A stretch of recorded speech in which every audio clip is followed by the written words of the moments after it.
বন্ধুসকল আজি ঢেকীয়াজুলি আহিলোঁ। এই ঢেকীয়াজুলিত এইখন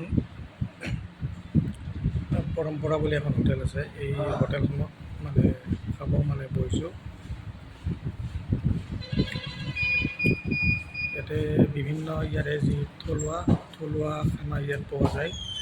বিভিন্ন থলুৱা খানা ইয়াত পোৱা যায়। এই ঢেকীয়াজুলি এখন হোটেল।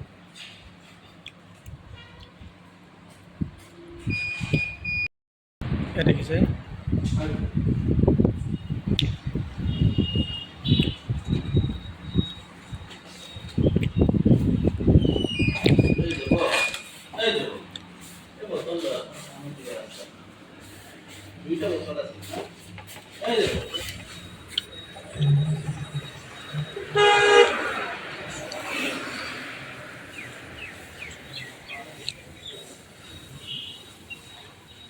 ইয়া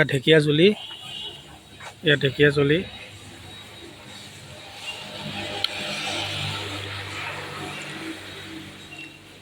ইয়া পৰম্পৰা ৰেষ্টুৰেণ্ট, ইয়াম কেকছ। ঢেকীয়াজুলি আহিলে টাউন পোৱাৰ আগে আগে এইখন পাব। এইখন ৰেষ্টুৰেণ্ট, যি থলুৱা খানা ইয়াত পোৱা যায়।